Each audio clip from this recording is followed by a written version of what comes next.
Hey out there, thanks for tuning in. We closed on the country house 2 days ago. 2 days ago. Lots of stuff has been happening over there. I gutted the kitchen today. I'll try to make a video for tomorrow. I'll take you for a tour. It's moving fast. My goal is less than 30 days completed and back out on the market. I want to do this as our fastest flip ever. But I want to talk to you about something. I was having a conversation with a friend of mine, and he was asking me about how I come up with a renovation budget, how I determine whether or not a deal is good, and I gave him the 70% rule that I use. I've heard this term before. I didn't make it up, 70%. I think the way that I've seen it before where people are doing it is a little bit more complicated. I want something that's fast and easy. I want to see, is it a good deal? Within minutes of looking at the property. I must look at 1,000 pieces of property a month. That's not an exaggeration. Whether it's online, in person, driving by, getting on the inside. If I went to every piece of property and dedicated a bunch of time to it, 1,000 pieces of property, that's all I do. I never buy a piece of property. So I want something fast and easy to determine whether or not it's even worth the next effort to drive by, to get on the inside, to actually make an offer. So this is what I do. I use a 70% rule. Let's say I find a piece of property online for $150,000. I'm already familiar with the neighborhood, and I have already ran comps, or I run a couple quick comps to see that the after rehab value, it can be worth $300,000. I'm not saying that these houses are out there and you can find them all the time. It's like a needle in a haystack. That's why I'm looking at 1,000 pieces of property and maybe putting in 3, 4, 5 offers per month. This rule will tell me 300,000 times 70%, that's where 70% comes from, will give me $210,000 value. A $210,000 value would allow me to come up with a $60,000 renovation budget. That's pretty reasonable. I'm not saying that there's any big ticket items or anything like that, but at least puts me in the ballpark. Can I get this house at $150,000, put $60,000 into it?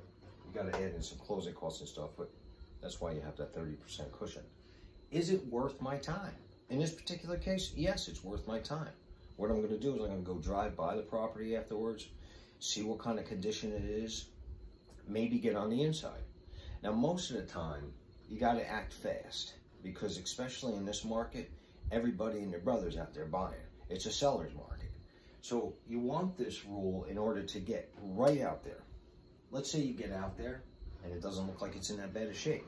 Now, the next step, the same day, I'm recommending the same day, get your realtor buddy to get you inside the house.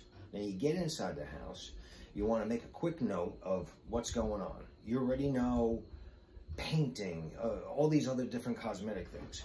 Does it fit into the 60,000? Do some rough numbers because you want to act ASAP, especially in this market. Did I say it's a seller's market? Because it's a seller's market. If you come up with $60,000 and you're jotting some stuff down and $60,000 makes sense, yes, I think I could complete this house for a $60,000 rental budget. And I've already determined that it's going to be worth $300,000. What could be your profit potential on this? So you already said $210,000. So that means $90,000. But wait, it's not that easy.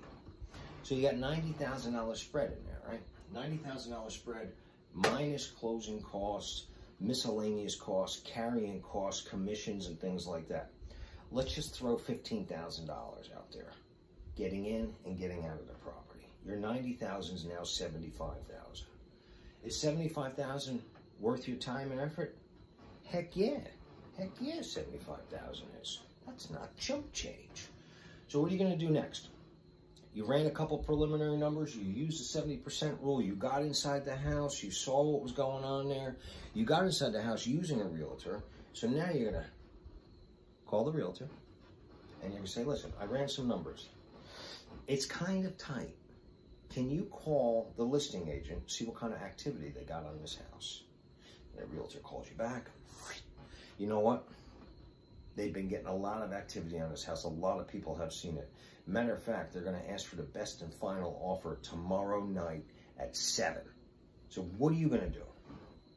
You're going to put your offer in ASAP. Where are you at? Where are you at with this? I mean, are you comfortable with the full price offer in this market? Have I told you it's a seller's market? It's a seller's market. You've already determined that $75,000 is probably where you're going to be. I didn't go over best and worst case scenario, but $75,000, let's just say, is best case scenario. In order to get this property, would you go down to $70,000 as far as a profit? I probably would.